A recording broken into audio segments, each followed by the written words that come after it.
प्यारे विद्यार्थियों, अज असी पंजाबी का पाठ तेरहवां फुलकारी कला पढ़ांगे। माँ जी मैनू भी एक फुलकारी दे दिओ। शहर विच कई कुड़ियां फुलकारी दियां कमीजां पाई फिरदियां ने। साडी अध्यापका दे घर तां परदे भी फुलकारियां दे लगे हुए हन। ਉਹ बहुत ही सोहणे लगदे ने। हरमीत ने अपनी माँ नूं कहा। ਲੈ ਰਹਿਣ ਦੇ, ਹੁਣ ਕਿੱਥੇ ਮੁੜ ਕੇ ਪੁਰਾਣਾ ਰਿਵਾਜ ਆ ਗਿਆ। ਹੁਣ ਤਾਂ ਫੁਲਕਾਰੀਆਂ ਊਈ ਮਨੋਂ ਵਿਸਾਰ ਦਿੱਤੀਆਂ ਨੇ ਲੋਕਾਂ ਨੇ।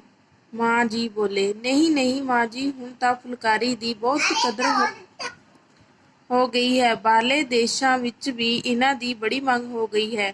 ਲਿਆਓ ਤੁਸੀਂ ਵੀ ਜੇ ਕੋਈ ਵੇਚਣੀ ਹੈ। ਨਾ ਭਾਈ, ਮੈਂ ਨਹੀਂ ਵੇਚਣੀ ਫੁਲਕਾਰੀ ਦੀ, ਕਦੇ ਵੇਚੀ ਦੀ ਹੈ। ਇਹ ਤਾਂ ਮੈਂ ਤੇਰੇ ਵਿਆਹ ਵਿੱਚ ਦੇਵਾਂਗੀ। ਮੇਰੇ ਕੋਲ ਸੁੱਖੀ ਸਾਂਦੀ ਬਥੇਰੀਆਂ ਫੁਲਕਾਰੀਆਂ ਨੇ। ਨਾਲੇ ਫੁਲਕਾਰੀ ਤਾਂ ਸ਼ਗਨ ਦੀ ਚੀਜ਼ ਹੁੰਦੀ ਹੈ, ਫਿਰ ਸ਼ਗਨਾਂ ਦੀ ਚੀਜ਼ ਨਹੀਂ ਵੇਚਦੀ ਹੁੰਦੀ। ਉਂਝ ਜੇ ਤੇਰਾ ਜੀ ਕਰਦਾ ਹੈ ਤਾਂ ਲੈ ਜਾਵੀਂ। ਇੱਕ ਟੂਲ ਦੀ ਫੁਲਕਾਰੀ ਕਮੀਜ਼ ਬਣਾਉਣ ਵਾਸਤੇ ਮਾਂ ਜੀ ਨੇ ਕਿਹਾ। ਮੈਨੂੰ ਦਿਖਾ ਦਿਓ ਸਾਰੀਆਂ ਫੁਲਕਾਰੀਆਂ, ਮੈਨੂੰ ਜਿਹੜੀ ਸੋਹਣੀ ਲੱਗੀ ਮੈਂ ਲੈ ਲਵਾਂਗੀ। ਹਰਮੀਤ ਨੇ ਮਾਂ ਨੂੰ ਕਿਹਾ। ਮਾਂ ਜੀ ਸੰਦੂਕ ਵਿੱਚੋਂ ਫੁਲਕਾਰੀ ਕੱਢਣ ਅੰਦਰ ਸਵਾਤ ਵੱਲ ਚਲੇ ਗਏ। ਹਰਮੀਤ ਵੀ ਨਾਲ ਹੀ ਤੁਰ ਪਈ। ਮਾਂ ਜੀ ਨੇ ਸੰਦੂਕ ਖੋਲ੍ਹਿਆ। ਉਸ ਵਿੱਚ ਬਹੁਤ ਸਾਰੇ ਬਾਗ ਅਤੇ ਫੁਲਕਾਰੀਆਂ ਪਏ ਸਨ। ਹਰਮੀਤ ਨੇ ਹੈਰਾਨ ਜਿਹੇ ਹੁੰਦਿਆਂ ਪੁੱਛਿਆ, ਮਾਂ ਜੀ, ਇਹ ਸਾਰੀਆਂ ਤੁਸੀਂ ਹੀ ਕੱਢੀਆਂ ਨੇ? ਹਾਂ ਧੀਏ, ਮੈਂ ਹੀ ਕੱਢੀਆਂ ਨੇ। ਕੁਝ ਤੇਰੀ ਨਾਨੀ ਦੇ ਹੱਥਾਂ ਦੀਆਂ ਨੇ, ਉਹ ਮੈਂ ਅਜੇ ਤੱਕ ਸਾਂਭ ਕੇ ਰੱਖੀਆਂ ਨੇ।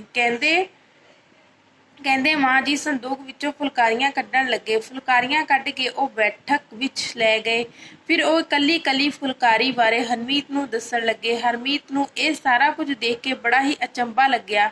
ਉਹ ਬੜੇ ਧਿਆਨ ਨਾਲ ਆਪਣੀ ਮਾਂ ਦੀਆਂ ਗੱਲਾਂ ਸੁਣ ਵੀ ਰਹੀ ਸੀ ਤੇ ਵਿੱਚ ਵਿੱਚ ਮਾਂ ਤੋਂ ਕੁਝ ਸਵਾਲ ਵੀ ਪੁੱਛੀ ਜਾਂਦੀ ਸੀ। ਮਾਂ ਜੀ ਨੇ ਦੱਸਣਾ ਸ਼ੁਰੂ ਕੀਤਾ। ਦੇਖ, ਸਭ ਤੋਂ ਪਹਿਲਾਂ ਤੈਨੂੰ ਮੈਂ ਬਾਗ ਦਿਖਾਉਂਦੀ ਹਾਂ। ਇਸ ਦੀ ਕਢਾਈ ਇੰਨੀ ਸੰਘਣੀ ਹੈ ਕਿ ਕੱਪੜਾ ਤਾਂ ਕਿਧਰੇ ਦਿਸਦਾ ਹੀ ਨਹੀਂ। ਆਮ ਫੁਲਕਾਰੀਆਂ ਵਿੱਚ ਇੰਨੀ ਸੰਘਣੀ ਕਢਾਈ ਨਹੀਂ ਹੁੰਦੀ। ਇਹ ਤਾਂ ਬਹੁਤ ਹੀ ਸੋਹਣਾ ਹੈ। ਸੱਚਮੁੱਚ ਹੀ ਬਾਗ ਵਾਂਗ ਇੰਨੀ ਸੰਘਣੀ ਕਢਾਈ ਤਾਂ ਮੈਂ ਕਦੇ ਵੇਖੀ ਹੀ ਨਹੀਂ।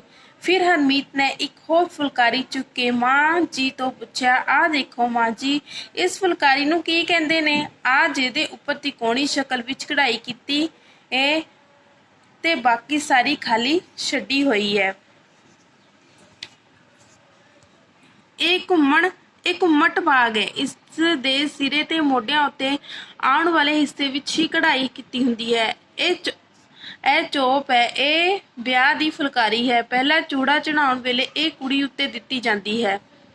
ਇਹ ਦੂਜੀਆਂ ਸਧਾਰਨ ਫੁਲਕਾਰੀਆਂ ਨਾਲੋਂ ਵੱਡੀ ਹੁੰਦੀ ਹੈ। ਇਸ ਦੀ ਕਢਾਈ ਖਾਸ ਗੁੰਝਲਦਾਰ ਤੋਪੇ ਨਾਲ ਕੀਤੀ ਹੁੰਦੀ ਹੈ। ਕਢਾਈ ਦਾ ਤੋਪਾ ਬਹੁਤ ਬਰੀਕ ਹੁੰਦਾ ਹੈ। ਇਹ ਕੁੜੀਆਂ ਦੇ ਦਾਜ ਦੀ ਖਾਸ ਚੀਜ਼ ਹੁੰਦੀ ਹੈ। ਇਸ ਵਾਂਗ ਸੁੱਭਰ ਵੀ ਸ਼ਗਨਾਂ ਦਾ ਕੱਪੜਾ ਹੁੰਦਾ ਹੈ। ਇਹਨੂੰ ਲਾਵਾਂ ਫੇਰਿਆਂ ਦੇ ਮੌਕੇ ਉੱਤੇ ਦਿੱਤਾ ਜਾਂਦਾ ਹੈ। ਫਿਰ ਇਹਦੇ ਵਿੱਚ ਕੰਨੀਆਂ ਦੇ ਨਾਲ ਨਾਲ ਕਢਾਈ ਕੀਤੀ ਹੋਈ ਹੈ।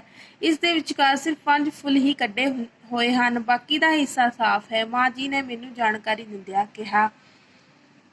ਮਾਂ ਜੀ ਉਹ ਵੀ ਚੋਪ ਸੀ ਜਿਹੜਾ ਉਦੋਂ ਭੈਣ ਜੀ ਦੇ ਵਿਆਹ ਤੇ ਡੋਲੀ ਤੋਰਨ ਸਮੇਂ ਉਹਨਾਂ ਉੱਪਰ ਟਾਣਿਆ ਹੋਇਆ ਸੀ? ਹਰਮੀਤ ਨੇ ਉਤਸੁਕਤਾ ਨਾਲ ਪੁੱਛਿਆ। ਨਾ ਨਾ, ਉਹ ਤਾਂ ਤਿਲ ਪੱਤਰਾ ਸੀ। ਉਹਦੀ ਤਾਂ ਸਿੱਧੀ ਜਿਹੀ ਕਢਾਈ ਸੀ ਤੇ ਕਢਾਈ ਕੀਤੀ ਵੀ ਸਿਰਫ ਕੰਨੀਆਂ ਤੇ ਹੀ ਸੀ। ਵਿਚਾਲੇ ਤਾਂ ਵਿਰਲੀ ਕਢਾਈ ਕੀਤੀ ਹੋਈ ਸੀ। ਫਿਰ ਇੱਕ ਹੋਰ ਫੁਲਕਾਰੀ ਦਿਖਾਉਂਦੇ ਹੋਏ ਮਾਂ ਜੀ ਬੋਲੇ, ਇਹ ਦੇਖ, ਇਹ ਨੀਲਕ ਹੈ। ਇਹਦੀ ਕਢਾਈ ਤਾਂ ਸਾਦੀ ਹੈ, ਪਰ ਇਸਦਾ ਰੰਗ ਨੀਲਾ ਹੋਣ ਕਰਕੇ ਹੀ ਇਸਨੂੰ ਨੀਲਕ ਕਹਿੰਦੇ ਹਨ।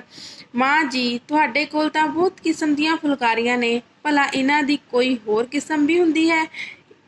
ਇੱਕ ਹੋਰ ਫੁਲਕਾਰੀ ਵੀ ਹੁੰਦੀ ਹੈ ਜਿਹਦੇ ਉੱਪਰ ਛੋਟੇ ਛੋਟੇ ਸ਼ੀਸ਼ਿਆਂ ਦੇ ਟੁਕੜੇ ਜੜੇ ਹੁੰਦੇ ਹਨ। ਉਹ ਸ਼ਮਾਸ ਕਹਿੰਦੇ ਹਨ। ਉਹ ਬਹੁਤ ਸੋਹਣੀ ਲੱਗਦੀ ਹੈ। ਤੇਰੀ ਮਾਸੀ ਕੋਲ ਹੈ ਇੱਕ ਸ਼ਮਾਸ, ਜਦੋਂ ਦੇ ਉੱਥੇ ਗਈ ਤਾਂ ਵੇਖ ਆਵੀਂ।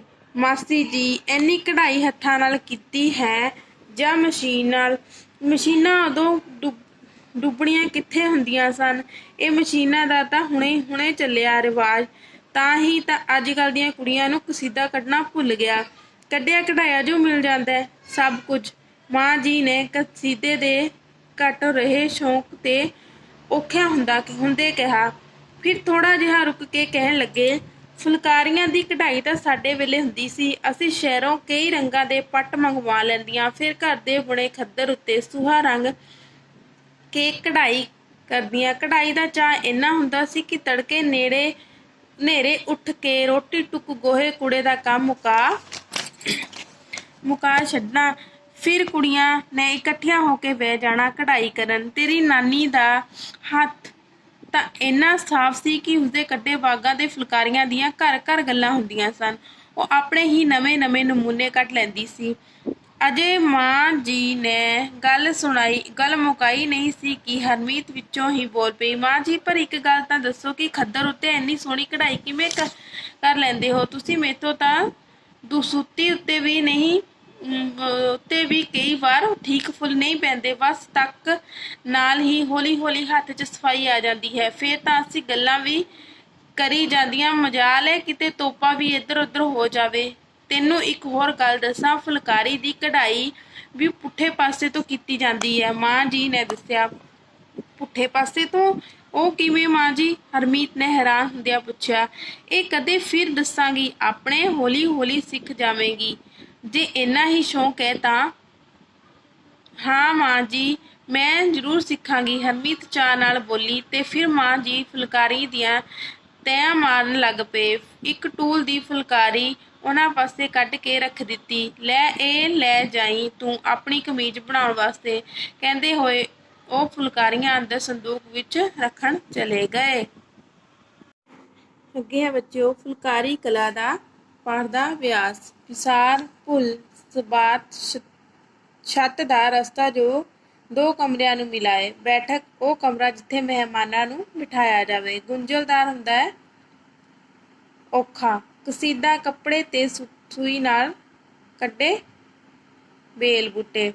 ਪੱਟ ਰੇਸ਼ਮ, ਸੂਹਾ ਲਾਲ। ਨਮੂਨੇ ਕਿਸੇ ਬਣੀ ਹੋਈ ਚੀਜ਼ ਵਰਗੀ ਨਵੀਂ ਚੀਜ਼ ਬਣਾਉਣਾ। ਦਸੂਤੀ ਉਹ ਕੱਪੜਾ ਜਿਸ ਵਿੱਚ ਦੋ ਧਾਗੇ ਇਕੱਠੇ ਪਾ ਕੇ ਕਢਾਈ ਕੀਤੀ ਜਾਵੇ। ਸੰਦੂਕ ਲੱਕੜ ਦੀ ਬਣੀ ਹੋਈ ਪੇਟੀ। ਅਚੰਭਾ ਹੈਰਾਨ ਕਰਨ ਵਾਲਾ। ਤੋਪਾ ਟਾਂਕਾ। ਖੱਦਰ ਮੋਟਾ ਸੂਤੀ ਕੱਪੜਾ। ਤੜਕੇ ਸਵੇਰੇ ਜਲਦੀ। ਇਹ ਹੈ ਕੁਝ ਯਾਦ ਰੱਖਣ ਯੋਗ ਗੱਲਾਂ। ਹਰ ਖੇਤਰ ਦੇ ਪਹਿਰਾਵੇ ਵੱਖ-ਵੱਖ ਹੁੰਦੇ ਹਨ। ਫੁਲਕਾਰੀ ਪੰਜਾਬੀ ਸੱਭਿਆਚਾਰ ਵਿੱਚ ਸ਼ਗਨਾਂ ਦੀ ਚੀਜ਼ ਹੁੰਦੀ ਹੈ। ਮੁੰਡੇ ਦੇ ਵਿਆਹ ਸਮੇਂ ਘੋੜੀਆਂ ਗਾਈਆਂ ਜਾਂਦੀਆਂ ਤੇ ਕੁੜੀ ਦੇ ਵਿਆਹ ਸਮੇਂ ਸੁਹਾਗ। ਭੰਗੜਾ ਤੇ ਗਿੱਧਾ ਜਿਹੜੇ ਪੰਜਾਬੀਆਂ ਦੇ ਲੋਕ ਨਾਚ ਹਨ। ਅੱਗੇ ਹੈ ਪੁਰਾਣੇ ਸਮੇਂ ਵਿੱਚ ਫੁਲਕਾਰੀ ਕਿਉਂ ਨਹੀਂ ਵੇਚੀ ਜਾਂਦੀ ਸੀ? ਕਿਉਂਕਿ ਫੁਲਕਾਰੀ ਸ਼ਗਨਾਂ ਦੀ ਚੀਜ਼ ਮੰਨੀ ਜਾਂਦੀ ਸੀ। ਜਿਸ ਫੁਲਕਾਰੀ ਵਿੱਚ ਕੱਪੜਾ ਨਾ ਦਿਸਦਾ ਹੋਵੇ ਉਸਨੂੰ ਕੀ ਕਹਿੰਦੇ ਹਨ? ਉਸਨੂੰ ਕਹਿੰਦੇ ਹਨ ਬਾਗ। ਸਮਾਸ ਵਿੱਚ ਕੀ ਲੱਗਾ ਹੁੰਦਾ ਹੈ? ਸਮਾਸ ਵਿੱਚ ਸ਼ੀਸ਼ੇ ਦੇ ਛੋਟੇ ਛੋਟੇ ਟੁਕੜੇ ਲੱਗੇ ਹੁੰਦੇ ਹਨ। ਇਸ ਲੇਖ ਵਿੱਚ ਕਿੰਨੀ ਕਿਸਮ ਦੀਆਂ ਫੁਲਕਾਰੀਆਂ ਆਈਆਂ ਹਨ? ਇਸ ਲੇਖ ਵਿੱਚ 7 ਕਿਸਮ ਦੀਆਂ ਫੁਲਕਾਰੀਆਂ ਜਿਹੜੀਆਂ ਉਹ ਆਈਆਂ। ਅੱਗੇ ਹੈ ਹੇਠ ਲਿਖੇ ਪ੍ਰਸ਼ਨਾਂ ਦੇ ਉੱਤਰ ਦਿਓ। ਘੁੰਗਟ ਬਾਗ ਵਿੱਚ ਕਿਹੋ ਜਿਹੀ ਕਢਾਈ ਕੀਤੀ ਹੁੰਦੀ ਹੈ? ਜਿਹਦੇ ਉੱਪਰ ਤਿਕੋਣੀ ਸ਼ਕਲ ਦੀ ਕਢਾਈ ਕੀਤੀ ਹੁੰਦੀ ਹੈ ਤੇ ਬਾਕੀ ਜਗ੍ਹਾ ਖਾਲੀ ਹੁੰਦੀ ਹੈ। ਤਿਲ ਪੱਤਰਾਂ ਵਿੱਚ ਕੀ ਕੀਤੀ ਜਾਂਦੀ ਕਢਾਈ ਬਾਰੇ ਲਿਖੋ। ਤਿਲ ਪੱਤਰਾਂ ਵਿੱਚ ਸਿੱਧੀ ਜਿਹੀ ਕਢਾਈ ਹੁੰਦੀ ਹੈ ਤੇ ਕੰਨਿਆਂ ਤੇ ਹੀ ਕੀਤੀ ਜਾਂਦੀ ਹੈ ਤੇ ਵਿਚਾਲੇ ਵਿਰਲੀ ਕਢਾਈ ਕੀਤੀ ਜਾਂਦੀ ਹੈ। ਅੱਗੇ ਕੁੜੀਆਂ ਫੁਲਕਾਰੀ ਕਿਵੇਂ ਕਰਦੀਆਂ ਸਨ? ਕੁੜੀਆਂ ਫੁਲਕਾਰੀ ਪੱਟ ਦੇ ਧਾਗੇ ਨਾਲ ਪੁੱਠੇ ਪਾਸਿਓਂ ਕਰਦੀਆਂ ਸਨ। ਹੇਠਾਂ ਲਿਖੇ ਸ਼ਬਦਾਂ ਵਿੱਚ ਸ਼ੁੱਧ ਸ਼ਬਦਾਂ ਦੇ ਸਾਹਮਣੇ ਸਹੀ ਦਾ ਨਿਸ਼ਾਨ ਲਗਾਓ। ਕਢਾਈ, ਕਢਾਈ, ਕਢਾਈ, ਇਹ ਨੰਬਰ 3 ਤੇ ਜਿਹੜਾ ਹੈ ਸਹੀ ਹੈ। ਗੁੰਝਲਦਾਰ ਪਹਿਲੇ ਨੰਬਰ ਵਾਲਾ ਸਹੀ ਹੈ। ਅੱਗੇ ਸਧਾਰਨ ਜਿਹੜਾ ਹੈ ਪਹਿਲੇ ਨੰਬਰ ਵਾਲਾ ਸਹੀ ਹੈ। ਸੀਸਿਆਂ, ਸ਼ੀਸ਼ੀਆਂ, ਇਹ ਨੰਬਰ 2 ਵਾਲਾ ਸਹੀ ਹੈ। ਫੁਲਕਾਰੀ, ਫੂਲਕਾਰੀ, ਫਲਕਾਰੀ, ਪਹਿਲੇ ਨੰਬਰ ਵਾਲਾ ਸਹੀ ਹੈ। ਹੇਠ ਦਿੱਤੇ ਸ਼ਬਦਾਂ ਨੂੰ ਵਾਕਾਂ ਵਿੱਚ ਵਰਤੋ। ਸ਼ਗਨ, ਵਿਆਹ ਸਮੇਂ ਕਈ ਸ਼ਗਨ ਕੀਤੇ ਜਾਂਦੇ ਹਨ। ਅੱਗੇ ਹੈ ਨੰਬਰ 2 ਤੇ ਸੁੱਭਰ ਸ਼ਗਨਾਂ ਦਾ ਕੱਪੜਾ ਹੁੰਦਾ ਹੈ। ਰਿਵਾਜ਼, ਫੁਲਕਾਰੀ ਦਾ ਰਿਵਾਜ਼ ਹੁਣ ਮੁੜ ਆ ਗਿਆ ਹੈ। ਨਮੂਨੇ ਉਹ ਆਪਣੇ ਨਵੇਂ ਨਮੂਨੇ ਕੱਢ ਲੈਂਦੀ ਹੈ। ਸਫਾਈ, ਉਹ ਸਫਾਈ ਦੇ ਨਾਲ ਕੰਮ ਕਰਦੀ ਹੈ। ਅੱਗੇ ਹੈ ਸਮਝ ਦਾ ਸਿਰਜਣਾਤਮਕ ਪਰਖ। ਫੁਲਕਾਰੀ ਦੀਆਂ ਕਿਸਮਾਂ ਲਿਖਣੀਆਂ ਹੈ। ਕਿਹੜੀਆਂ? ਤਿਲ ਪੱਤਰਾ, ਘੁੰਗਟ ਬਾਗ, ਚੋਪ, ਸੁੱਭਰ, ਨਿਕਲ।